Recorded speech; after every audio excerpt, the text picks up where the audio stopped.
Ok, salve a tutti. Allora, io sono Saverio Mazzara e questo è un altro video aggiunto alla playlist delle lezioni armonica tutorial, scusate, che sono gratuite e rimarranno gratuite per sempre. Spero che qualcuno di voi possa apprendere da questi video. Gli amici che spesso mi chiedono, gli amici o quelli che incontro, mi dicono: Ah, suoni con l'overbanding, ma è difficile, ma ste frasi, ste qua, come le fai, come le tiri fuori? Beh, non è impossibile, è semplice, basta mettersi là, esercitarsi e poi via via vengono fuori. Chiaramente ci sono miliardi di maestri di armonica molto molto molto più bravi di me che vi possono essere come oracolo da ascoltare per riprodurre. Quello che posso dirvi è che sto utilizzando un'armonica in Do, una normalissima Special 20. Ho settato il gap, ma di pochissimo. Già le Special 20 sono quasi settate, si può dire. Comunque sono predisposto a questo. Oppure usate la Golden Melody della Honor, oppure una Seidel. Sto facendo pubblicità, ma purtroppo è quasi inevitabile. Tanto poi alla fine lo chiedete, ma con le armoniche usi?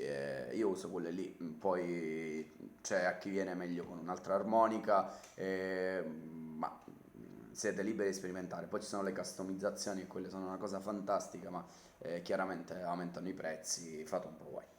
E allora, una cosa semplicissima intanto, bisogna padroneggiare bene il bending. Se non padroneggiate bene il bending, abbiamo poco da discutere. Seconda cosa, le frasi che io tiro fuori chiaramente sono frasi che se poi le andiamo a analizzare è come se io usassi una combinazione di varie scale, quindi la pentatonica minore, la scala blues, la pentatonica maggiore, la mixolidia, la scala diatonica e tante altre. Chiaramente ci sono delle nozioni di armonia generali che bisogna conoscere per tirar fuori anche degli ottimi riff, ma penso che non annoierei e forse non sono proprio indicato per fare questo tipo di lezioni. Io ho imparato ascoltando molto e riproducendo dietro le cassette, una volta c'erano le cassette, poi i CD, i dischi venivano prima, vabbè comunque ascoltare e riprodurre, poi ci sono parecchi stratagemmi per semplificare la vita di un armonicista, ma ci sono tanti siti, andateli a cercare, basta digitare armonica su Google ed esce il mondo. In italiano c'è già parecchia roba, ma il mio è un canale amatoriale e tale deve rimanere e non ha pretese di mega professionismo, anzi lo potete benissimo vedere dalla qualità dei video.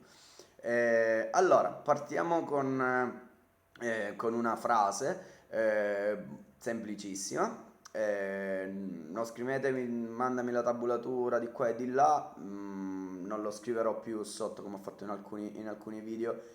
Contattatemi via email, casomai ne parliamo, oppure chiedetemi poi il recapito telefonico e ci sentiamo e eventualmente anche programmare una lezione. È chiaro che quello che c'è nel video è per tutti, il resto se vorrete, ma credo che nessuno di voi voglia perdere il proprio tempo e spendere soldi inutilmente. Se riuscite da soli andate. È chiaro che vedere da vicino un armonicista che suona, anche l'impostazione cambia tutto, completamente. E allora, e forse è quello che andate a pagare, in realtà. E allora, secondo me, opinione personale. Comunque, un passaggio di una frase che può essere applicata ad esempio come soluzione nel passaggio quarta-quinta, no? Quando fate il giro blues arriva la quarta e la quinta, no? Quindi se siamo in un giro di sol e suoniamo con armonica in do e in cross harp, avremo praticamente il re e poi il do a seguire. E questa è la frase, ok? Rallentata, è così.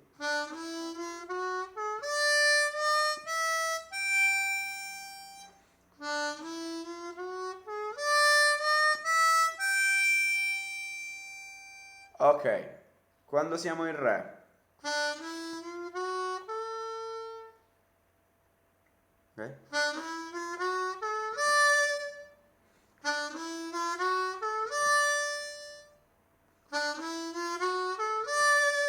Questo è in re.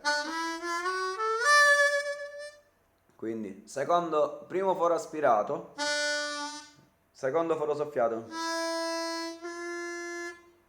secondo foro aspirato con due bending, con un bending,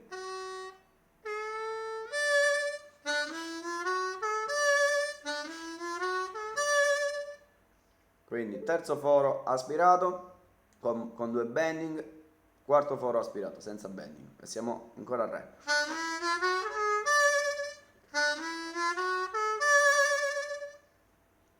Quando andiamo in do, quarto foro soffiato, qua c'è l'overbending, il quarto soffiato.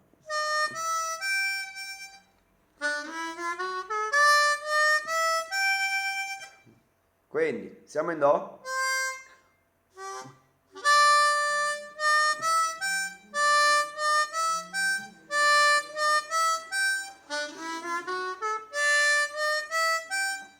Re.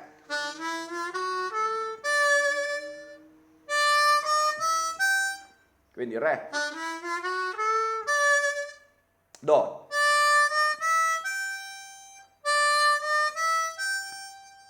Eccetera eccetera, quindi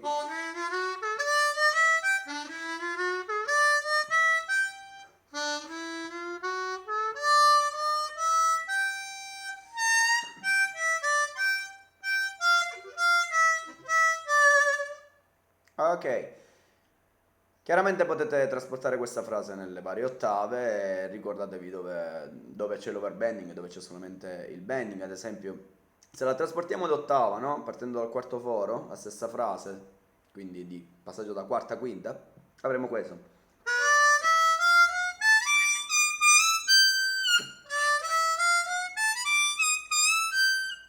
L'overbending si trova nel quinto foro.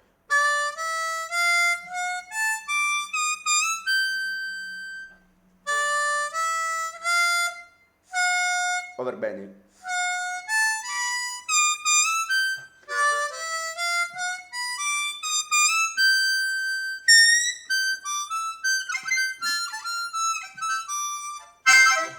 Ok, adesso non resta che esercitarvi, chiaramente è un piccolo riff che potete utilizzare per non fare il classico passaggio di quarta, quinta, molto semplice, ma così è molto più elaborato, è molto più complesso, è un po' più jazzistico, no? E poi ci sarebbero chiaramente altre soluzioni che provate a cercarle da voi. Chiaramente ricordatevi sempre, insomma, la struttura del 12 battute, quando cambia. Guardate gli altri miei video se vi interessa rispetto, ho fatto dei video dove c'è anche la base di chitarra, no? Dove potete suonare dietro solamente con la base di chitarra, c'è la tabulatura per ripetere quello che ho fatto. Niente, spero che troviate questi video interessanti, iscrivetemi se volete, sarò felice di rispondere. Alla prossima!